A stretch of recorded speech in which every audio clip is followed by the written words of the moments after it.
Welcome to AirHeads. What? No Roy Lupton, he has man flu and is likely to die, so you get me instead. Coming up, who says springers can't kill? Location, location, location, Jerry Moss shows us the best spot for your nuts. We've got more from Ted, we've got more from James Marchington, plus the regulars, hot air and Airstreaming. First, we're penetrating the night air with thermal and night vision.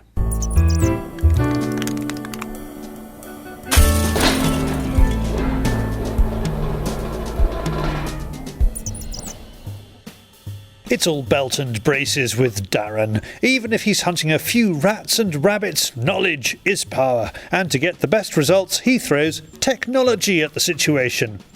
This evening we have thermal, we have trail cam, plus a prototype digital night vision mounted behind the Hawke glass. We got a beautiful still night, no moon, no wind, absolutely perfect. And one of the stable girls, I said she's seen a couple of rats running around the stables.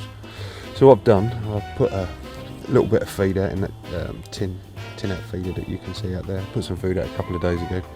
I've got stealth cam out there as well, just to make sure, see if there are rats about. And there's only one or two, nothing special, but one of the rats is a monster. I've got my guide 518C thermal that I've just got linked to a little Diddy 5-inch screen. I'm acting as a spotter. Tonight I'll be using FX Cyclone 2.2 in FAC, and I've got the Hawke TAC 30 scope on top. And here is my first ratty of the night.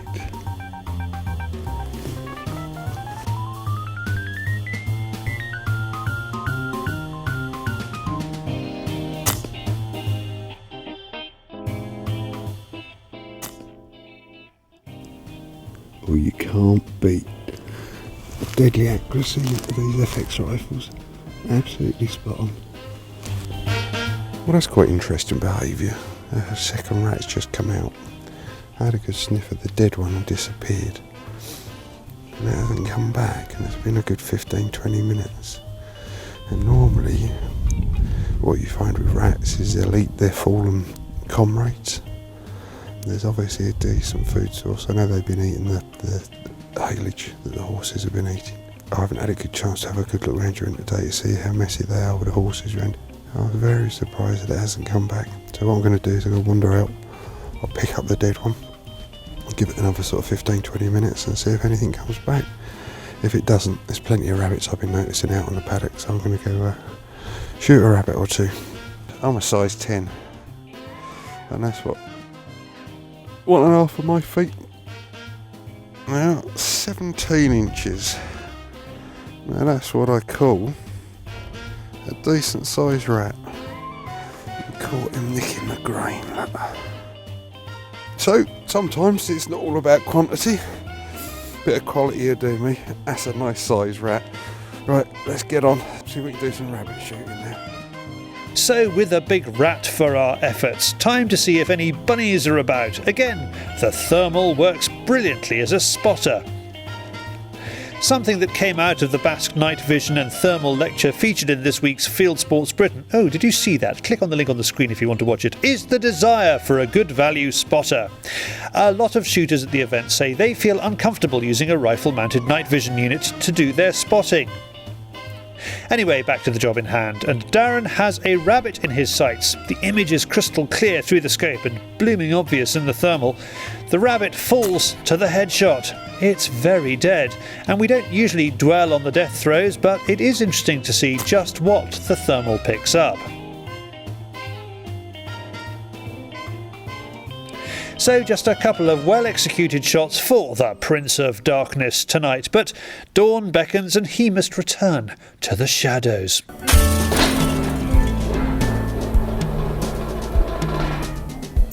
From rabbit hunters to a bunny lover, it's David with Hot Air.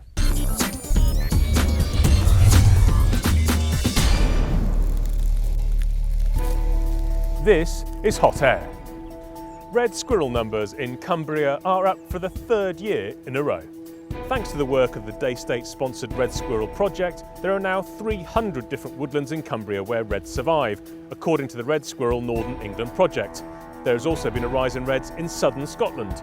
But, of course, they're not out of the woods yet. Sorry. A British wildfowling club has introduced air gunning. Kent Wildfowlers now offers air rifle hunting via a special air rifle hunter section. As well as 3 areas shared by shotgun shooters, the Kent Wildfowlers have set aside 7 areas around Canterbury exclusively for air rifle hunters. Visit kentwildfowlers.co.uk. Crosman's new break barrel airgun design has won an award. The Nitro Piston 2 technology is a winner according to the Blue Book of Gun Values in its inaugural Firearms Industry Awards. When Ukrainians took up arms against their government, many of them had air rifles. Pictures of the anti-government protesters in the Ukraine, featured in Time magazine, show one of them aiming an airgun in the direction of a suspected sniper in Kiev.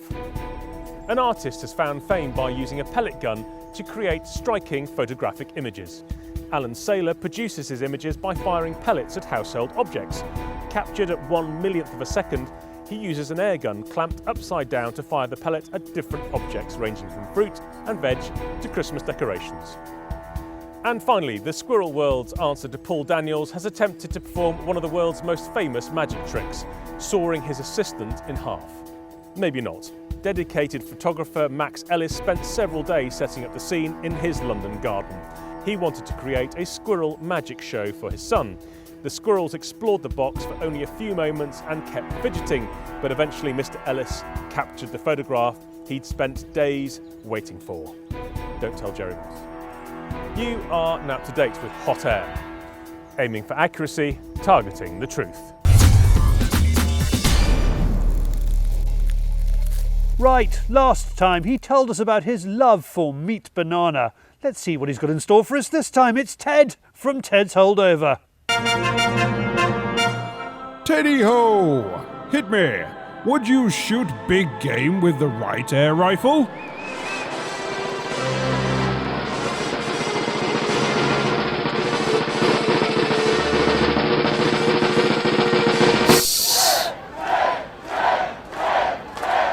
I would shoot any game with the right power. It comes down to, can you put the required energy on target accurately? If you can do that, I don't care if you threw a rock. If you're the fastest rock thrower on earth and you can deliver 120 foot-pounds on a mark and throw your rock. It is challenging, and for some, very rewarding. For me, deer hunting season comes around, I reach for my .6. That's just me. Thank you, Ted. Next, James Marchington is making sure he's on the money.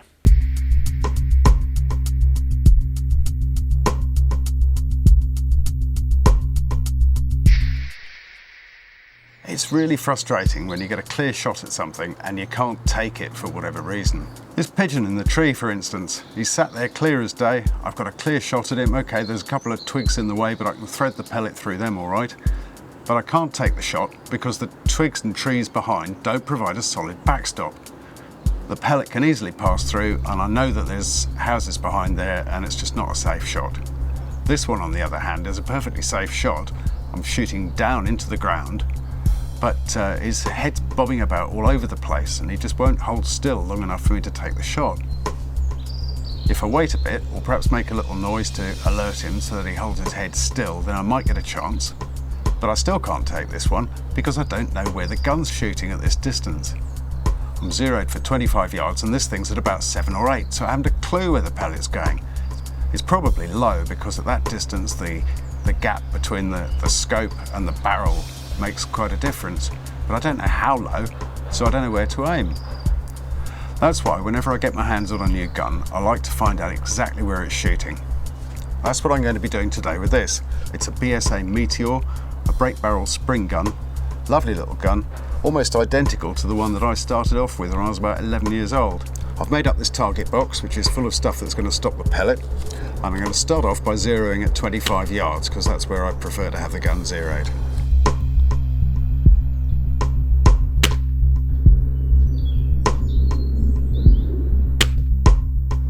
Right, now we've got that zeroed at 25 yards, I need to know where the gun's shooting at all the other distances in between. I'm going to shoot at this same target at different distances, aiming dead centre of the target every time, Then I can see where it's shooting at each distance and draw up a little diagram for myself that I can refer to later.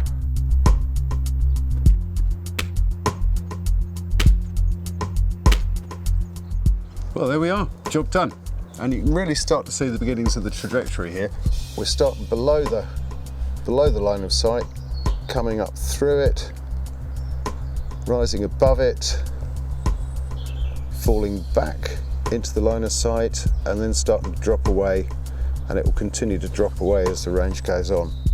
So I now have a really clear understanding of the trajectory of this rifle, and I can start to make estimates of where I need to aim off. So that pigeon, I better watch out next time, because I know exactly where I've got to aim for him. Now, I don't know about you, but I find this sort of thing slips my mind very quickly, and it's best to write it down and keep it with the rifle.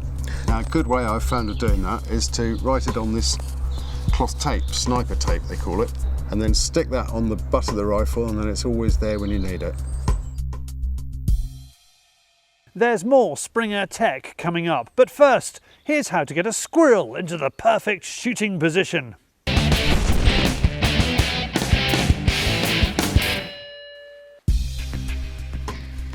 Yeah, this will be a good area.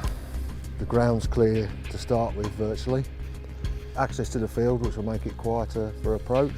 Soon clear some rubbish out of there. Natural hides, if you like, fallen trees, rhododendron bushes to hide up in. So we'll go for this tree here. Get it on here, and then I'll clear some of the hazel and bits and pieces out of the way. Clear a bit of the ground. If this was standing with nettles and brambles, you've not got a clear shot, and they spend quite a bit of time on the ground burying the food. So if you can have an area around your feeder that's fairly clear, it's more my chance of getting a shot. Something like this here, brilliant for squirrels. They love to sit off the ground. So a grey squirrel, for example, might come up to the feeder, take a nut, and it'll stop there. So there's another point for you to take that shot where it's stopped just a bit off the ground, giving you, again, a clearer shot. I haven't got anything like the natural fallen piece of wood here that's off the ground. Just get something and bring it in. Why I'm putting it there, you've also got this oak tree as a backstop. There you go. If you were coming down the fence line, we need to clear some of this rubbish in the way in line with the feeder here. Take a little bit of time, but it's worth just taking that bit of time to clear stuff, again giving you a clear shot. Got a clear line of sight there now, and all the stuff's out of the way. Another thing with feeders is you can use that area for trapping if need be, because you've already done the hard work by bringing the squirrels into a certain area. Right, this is the feed that I use. This one has got monkey nuts, maize, hazelnuts, sunflower seed and peanuts. The monkey nuts and the hazelnuts will go first, and then they'll start on the sunflowers, peanuts. The maize is a red will take the kernel out, say a lactating female, but they're not that fussed about maize. So the reason we put maize in is greys love it. So if you go to your feeder and you've got a third of it left with maize, chances are you haven't got a grey squirrel there. If the maize all of a sudden starts disappearing, and I mean everything goes and you get little bits, whether you can see they've been chewed, not 100% but nearly, you've got a grey squirrel coming to your feeder. I also usually spray a bit of aniseed, detox liquid like the gamekeepers use in their pheasant feed. It's like a holder, just to give it a bit of a potent smell. And I usually just put a little bit on there when it's a new feeder setting up, a bit there, and then I usually scatter some on the ground as well. Get the leaf matter, scrape up a bit, just a little area. You release that potent, like a fresh soil smell. I mean, I can smell it now already, the fresh smell. And you're working on, you know, squirrels use scent to find things. So we've filled that up now, and basically the squirrel will come down the tree, up the tree, round, onto the platform. They lift the lid with the head and take what they want, yeah? Reason for this is it keeps the food dry and it stops the Not that we mind feeding some little birds because they get plenty of it, but if you had mesh front there, they would just pick at it and there'd be nothing left for the squirrels.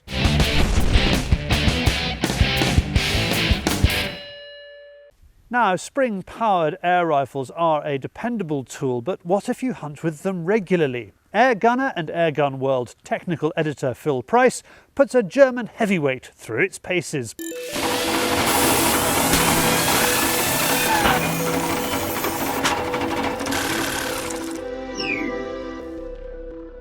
We've said spring guns are every bit as accurate as pre-charged guns, but they don't seem to do so well. And the reason for that is that you've got to know the right technique. The thing with a spring gun is that as you cock it, you're actually compressing a huge coil spring in here, and there's a huge piston in front of that, probably weighs more than a pound or so. And as you pull the trigger, that flies forward at something like 200 miles an hour. So the rifle naturally goes in the opposite direction. That's the first part of the recoil. But as the piston comes to a stop, it then pushes the rifle forwards. So unlike any other type of firearm, spring guns actually recoil backwards and forwards. So you'll notice my trigger hand is barely in contact with the gun at all. So I rest my thumb on the top of the stock here, very, very light grip on the stock itself, and then try not to steer the gun with this hand. If I need to make adjustments, I'm using my left hand here. The gun is resting gently on the bag, and the bag allows the gun to slide backwards and forwards freely. There's very, very little grip on it, so that I'm barely touching the gun. I'm just going to try and line it up. And I watch the pellet strike. Don't move, don't grip, don't change anything, and that's the way to get a consistent shot. See, that's a pretty good group. I mean, it's a gun I'm not used to. If I spend a bit more time with it, I'm sure I could do better. But that's 3 shots at 30 yards, pretty much touching. Look, I mean, that's a 5p coin. It'll disappear under that pretty easily.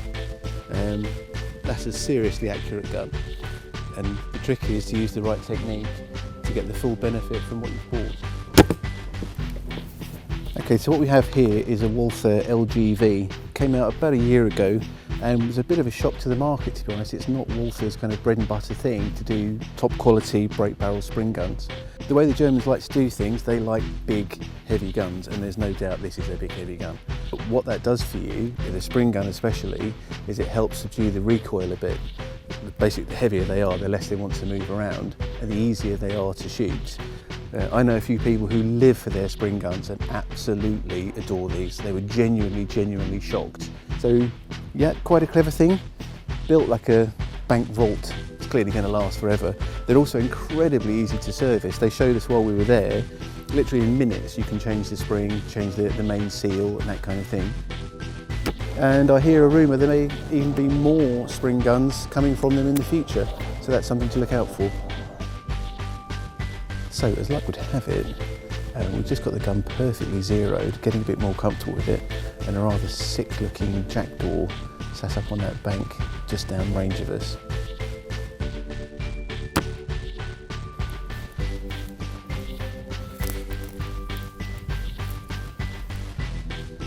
And if you want to know if you can use them for hunting, I'll say the answer is yes.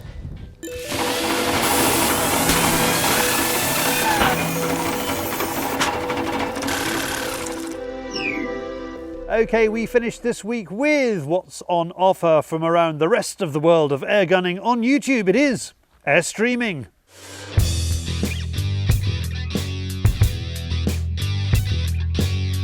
Charlie Jacoby here. This is my weekly roundup of the best air gunning on YouTube. Let's start with the god of Holdover, the Duke of Ted's Holdover, most esteemed contributor to AirHeads. In his first film for far too long, well, 2 weeks, he is winter pigeon hunting with his FX Bobcat. Here's a fascinating film and proof that YouTube is the future of television, because how could you possibly get this on demand anywhere else? It is a 3D video of the anatomy of a pigeon sent in by viewer Barry French. Viewer Stuart Blair Air sends in this rapid control film. It's all night vision with his NS50 atop a Theoban Rapid 7. Back to daylight, and I am a fan of Mr. Dave Rats. He is out after squirrels and pigeons with a low gun in 2.2. He's great. Lots of Air Arms rifles on YouTube this week. Squirrel hunting Air Arms S200 has the indomitable Rob Collins, the old hedge creeper, and his daughter Emily out hunting squirrels in his woods with air rifles and shotguns with other daddy-daughter duos. The knockout SRS Power is shooting cannibal rats with his Air Arms S310. This is a self-filmed channel that gets better and better. Staying with Air Arms, and Team Wild TV has brought out its first airgunning film since Christmas. Keith Anderson is at a range talking up the pro sport. And finally, Air Arms Hunting SA is out after